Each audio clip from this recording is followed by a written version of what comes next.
Parents worshipped my sister and treated me like a servant. Now they helplessly watch another man call me his son as their perfect world falls apart. I'm a 27-year-old man, and I grew up in a household where I was never really wanted. My parents made it clear from the moment I could understand words. They weren't outright cruel in the way you see in movies. There were no harsh insults or physical punishments, but there were small calculated ways they let me know I wasn't important. I was a burden, an afterthought. My younger sister, on the other hand, was treated like royalty from the time she was born. It was obvious I was just an accessory in her life. If she wanted a toy, she got it. If I wanted something, I was being ungrateful. If she cried, my parents dropped everything to comfort her. If I cried, I was being dramatic. She was never expected to lift a finger, while I was constantly told to help out because I was the older sibling. That meant cooking, cleaning, and making sure she was taken care of. Something that became my full responsibility once I hit my teenage years. It didn't stop at home. My parents had this way of making sure I never had too much freedom. Every opportunity I got, they found a way to take it from me. If I wanted to join a club at school, suddenly I had too many responsibilities at home to make time for it. If I wanted to go out with friends, they would say they didn't feel well and needed me to stay home. And scholarships, the ones I worked so hard for, they refused to sign the necessary paperwork, claiming I was being selfish for wanting to leave. The manipulation was constant. If I ever pushed back, my parents would turn on the waterworks. They'd tell family members how difficult I was, how much they had sacrificed for me, how I never appreciated them. Then I'd get calls from aunts and uncles telling me to be nicer to my poor parents. By the time I turned 18, I was done. I left home for college the second I could, even though it meant struggling financially. My parents refused to support me, so I worked multiple jobs just to get by. It was exhausting, but it was still better than living under their thumb. That's when I met David. David was my best friend's dad, and he was everything my parents weren't: warm, supportive, encouraging. It started small, inviting me over for dinner when he knew I was skipping meals to save money, giving me little bits of advice when I felt lost. But over time, he became the father I never had. He celebrated my wins, helped me through my losses, and never once made me feel like a burden. And my actual parents? They hated it. At first they brushed it off, acting like it was ridiculous that I was spending time with some random man. But as the years went by, and David's role in my life became more obvious, my parents got more aggressive. They started making snide comments whenever I mentioned David. If I posted about him on social media, they would leave passive-aggressive comments or text me things like, "Glad to see you found a real father. Don't forget who raised you." They never invited me home for the holidays, but if I spent them with David's family, they acted like it was a betrayal. But I was thriving without them. I worked hard, graduated, and landed a stable job. My life was finally mine, and I wasn't going to let them guilt me back into that toxic cycle. David, meanwhile, never once pushed me to choose between him and my parents. Over time, David had started referring to me as his son more and more. It wasn't a single moment, but a gradual shift, first in private, then with friends, and finally at a family gathering where he casually introduced me as, "Oh, this is my son." He didn't hesitate. He didn't add a disclaimer. And for the first time I felt like it was true. Not like a son, just son. And for the first time in my life, I felt like I belonged somewhere. The moment my parents found out, let's just say they didn't take it well. It didn't take long for them to find out. A few days after David introduced me as his son at the family gathering, my phone lit up with a call from my parents. I stared at the screen for a second. They almost never called. Most of our interactions were through passive-aggressive texts or, if they needed something, an email with a subject line like urgent that always turned out to be anything but. I let it go to voicemail. 10 seconds later, another call. Then another. On the fourth attempt, I answered. They started off with a long pause, followed by a deep, shaky breath. Their signature move whenever they were gearing up for a guilt trip. They wanted to know if it was true, if I had really let some man replace them. They sounded heartbroken, like they had just found out I'd been leading a double life as a criminal. They kept saying how hurt they were, how they never thought I'd be so cruel. Then came the demand. I needed to apologize immediately. Calling another man dad was a betrayal, they said. Unforgivable, disgusting. What kind of son does that? What would people think? They kept talking, but I wasn't listening anymore. I knew this game. They'd pushed just hard enough until I broke and agreed to whatever made them feel better. But this time, I didn't play along. I told them there was nothing to apologize for. David had been more of a father to me than they ever were. Silence. Then a sharp inhale, offended, dramatic. They hung up. I didn't think much of it at first. I should have known better.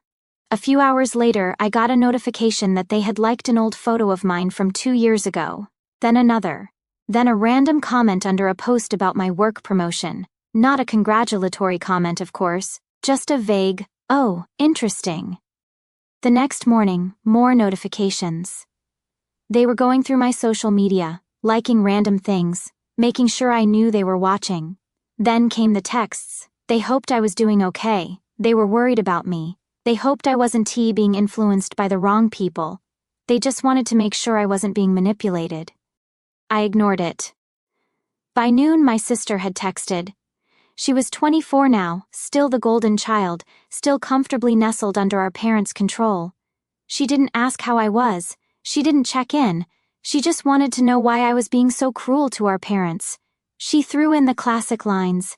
They did everything for us. They sacrificed so much. They're devastated. Then came the part I was waiting for. They're your parents. You only get one set. I didn't respond. Later that night, I finally called them back. I asked them point blank why they never defended me. Why they let me be treated like I didn't matter. They sighed. Another classic move. Then they said, "We didn't want to make things worse. That was it. That was the reason. Not that they didn't see it. Not that they disagreed. Just that standing up for me wasn't worth the trouble." I hung up. That night I blocked my parents on Instagram.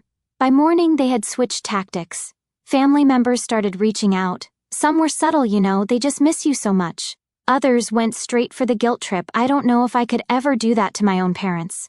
It didn't matter how I explained it. They didn't want to hear about the years of neglect, the manipulation, the way they only cared about control. To them, they were just heartbroken parents abandoned by their ungrateful son. David, of course, saw right through it. He told me something that stuck with me, that love isn't about ownership, that just because someone raised you doesn't mean they have the right to mistreat you, that real family is the people who show up for you, not the ones who expect loyalty just because of blood. That was when I knew I wasn't going to let them guilt me back into their life. The next text from my parents was an ultimatum. "If we're not your parents, don't ever ask us for anything again." I stared at it for a second. Then I responded, "You've never given me anything to ask for." Blocked. At first there was silence. No texts, no calls, no flying monkeys. For the first time in years I felt free. But I knew better. My parents weren't the type to let things go, and I was right. At first, the silence was suspicious. My parents weren't the type to let things go, and I knew blocking them wasn't the end of it. I just didn't expect them to escalate this fast. It started with a warning from a cousin, a short vague text. "Hey, I don't know if you've seen, but your parents have been saying some stuff.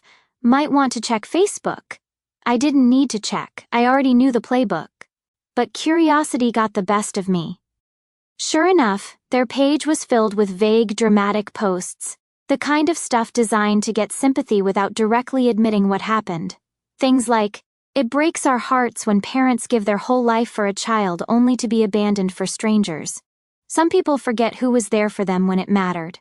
Followed by floods of supportive comments from distant relatives and old family friends. "You're such good parents, you don't deserve this. He'll realize one day how much he's hurt you." I rolled my eyes and closed the app. But it didn't stop there. I started getting messages from family members I hadn't spoken to in years. Some were concerned. Others were more direct, telling me how selfish I was, how ungrateful I had become. One aunt even asked if I was being brainwashed by David. Then my sister got involved. Unlike me, she never had to question where she stood in the family. She got the praise, the support, the unconditional love. So of course she backed them completely.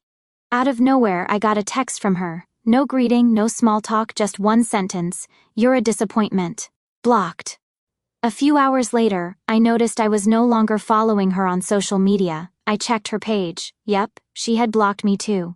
At this point, I thought they had reached their limit. I was wrong. A week later, I was at work when the receptionist called me up front. She looked uncomfortable. That was my first red flag. The messages had been relentless. First vague, guilt-tripping, then accusations, then outright threats. I knew they weren't going to stop. But I didn't expect them to escalate so quickly. When the receptionist called me up front a week later, I had a sinking feeling. And there they were, standing in the lobby, looking around as if they had every right to be there. Their faces set in tight, forced smiles. The moment they spotted me, they started talking loudly. They needed to talk to me. This wasn't how families acted. They deserved a conversation after everything they had done for me. I couldn't even give them 5 minutes. People were staring. The receptionist was shifting awkwardly, unsure if she should intervene. I didn't argue. I didn't raise my voice. I just told them to leave. That's when the tears started. They started listing off every sacrifice they had ever made for me, how they worked so hard to give me a good life, how they always loved me, how they didn't understand where they went wrong. The security guard had seen enough. Within minutes, they were being escorted out, still calling my name, still playing the victim. I went back to my desk like nothing happened. 2 days later, the letters started. Long, dramatic letters mailed to my apartment. Pages filled with memories of my childhood, underlined sentences about how much they loved me, guilt trips about how they had given me life and I was throwing them away. I didn't read them. Straight to the trash. David didn't even seem surprised when I told him. He just shook his head and said, "Real love isn't conditional." Then came the next big event. My sister's wedding. I hadn't spoken to her in months, and I had zero plans to go. But apparently that wasn't an option. I got a text from my parents listing out the date and time, followed by, "We expect you to be there. You're still part of this family. No question, no invite. Just an expectation." I ignored it. 2 days later, another text. "We can't believe how selfish you are. This is your sister's wedding. You really won't put your issues aside for one day?" Ignored. Then a final message from my sister. "If you're not willing to apologize to our parents, you're not welcome at my wedding." That one I answered, "Good. I wasn't planning on going." Blocked. Apparently, that was the last straw. My parents lost it. I found out later from a cousin that they had gone off at a family gathering, full meltdown, screaming about how David had stolen me, how I was brainwashed, how I was throwing away my family. People were starting to see it now. Some relatives still took their side, but others, they were starting to back away. They weren't defending them anymore. They weren't agreeing with them. If I thought my parents were done after the wedding fiasco, I was wrong. Blocking them, refusing to engage, it only made them more desperate. And when they got desperate, they got messy. The first thing they did was take their smear campaign public. Their Facebook turned into a battlefield. At first it was vague, cryptic posts about selfish children. But then they got bolder, directly calling me out, twisting the truth to make themselves the victims. Some people bought into it. Others started pushing back, asking why their perfect son had cut contact. The cracks in their narrative started to show. They wrote long, rambling posts about how they sacrificed everything, how I had cut off my real family for strangers, and how it was also heartbreaking to watch their own child be brainwashed. Some relatives still sided up, commenting things like, "You're such strong parents. He'll realize one day how much he hurt you." Others just stopped engaging. But that wasn't enough for them. They needed to do more damage. First, it was the Facebook posts. Then family members started reaching out, urging me to reconsider. The messages grew more desperate, more aggressive. And then, a week later, an email landed in my job's HR inbox. Someone, an anonymous concerned relative, had claimed I was unstable and mentally unfit for my position. It didn't take a detective to figure out who was behind it. HR wouldn't tell me the name, but they did say the email was filled with vague concerns about my behavior and how they thought I was being led down a dangerous path. It was laughable. HR called me in for a meeting. Their expressions careful but professional. They had received an anonymous complaint about my mental instability. I expected panic, but instead my manager just sighed. "We've seen these kinds of things before," they said. "Someone trying to stir up trouble." After a brief review, they dismissed the complaint as baseless. But the fact that they even tried to sabotage my job, that was a new low. David, of course, wasn't about to stay silent. He made a single Facebook post, not mentioning my parents, not even referring to the situation directly, but the message was clear: real love is unconditional. Real love doesn't demand obedience. Real love doesn't manipulate. The comments were flooded with support. People knew. Even the ones who had been neutral before started backing away from my parents. That's when my parents tried to take things offline. David's family was hosting a big gathering, a casual event with food, music, and a bunch of close friends. I was invited, obviously, and somehow my parents found out. I was in the middle of a conversation when I saw them standing outside the venue looking around like they were searching for someone. I turned to David, who was already reaching for his phone. Within minutes, security was escorting them off the property. They caused a scene, of course. Loud protests about how they were just trying to see their son, how cruel it was that they were being kept away. But no one was buying it. That was the moment some of my relatives finally got it. The ones who had still been defending them, still thinking this was just a misunderstanding. They finally saw how unhinged they had become. After that, things started unraveling fast. David, being David, never asked for anything in return for all the love and support he gave me. But that week, he gave me something I'll never forget: a small bracelet, simple, with one word engraved on it: son. It wasn't legal adoption, obviously, but the message was clear. And when my parents found out, they lost it. Another Facebook rant, this time it wasn't vague. It was an all-out meltdown, caps lock, excessive punctuation, talking about how some man had stolen me, how I was throwing away my real family, how they were done being parents to an ungrateful, disloyal child. That post, that was the final straw. Relatives who had been on the fence before? Gone. People who had been offering them sympathy? Silent. No one wanted to be associated with that level of unhinged. Meanwhile, my sister's wedding finally happened, and it was a disaster. Without me there, all the attention was on them. They weren't playing the victims in the background anymore.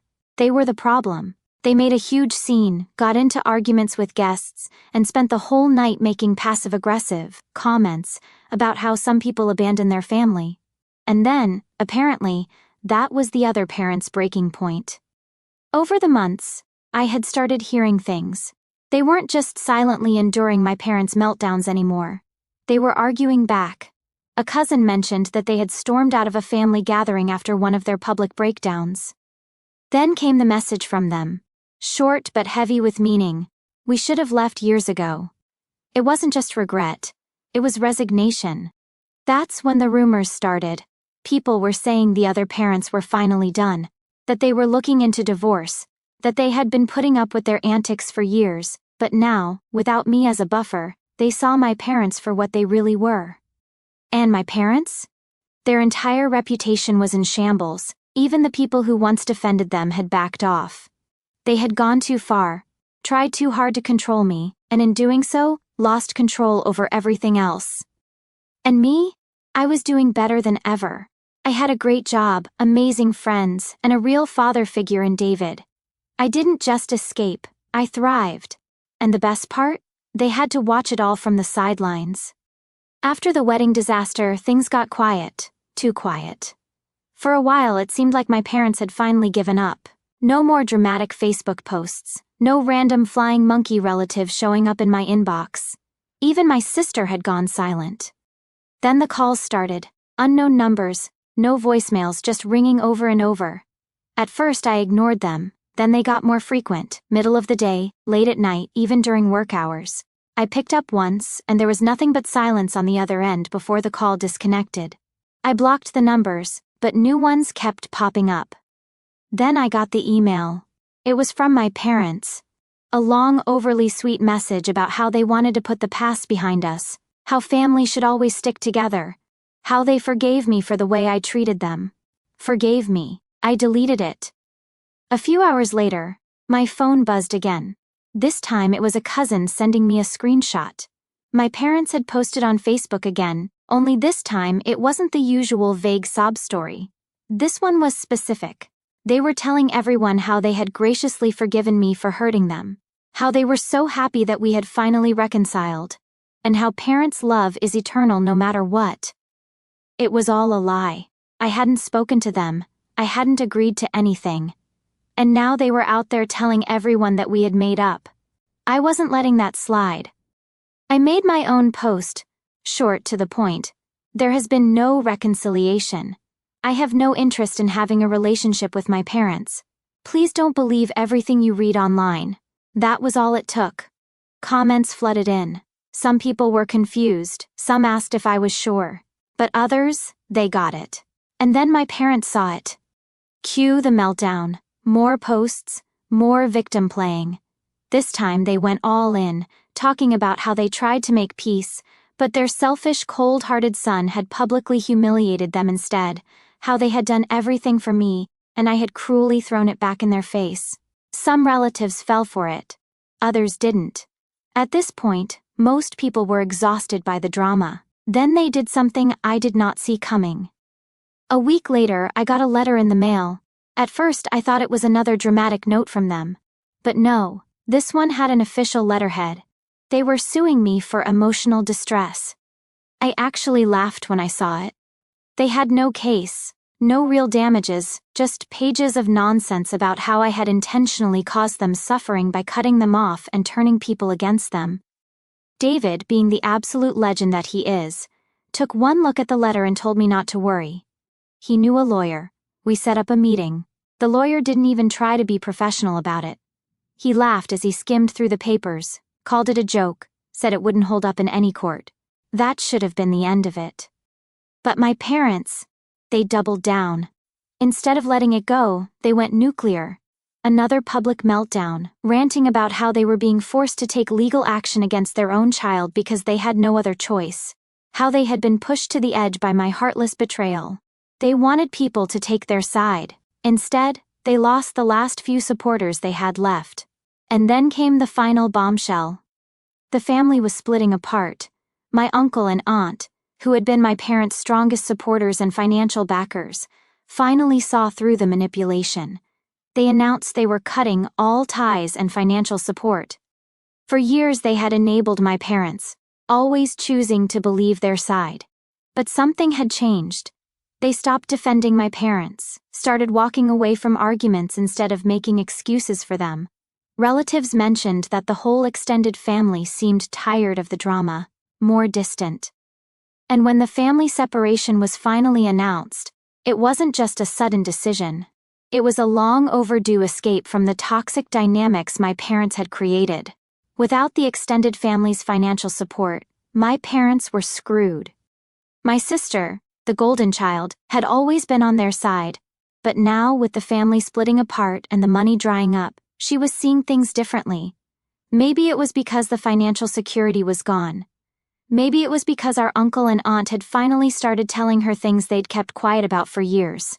Either way, she turned on our parents too. Now they were completely alone.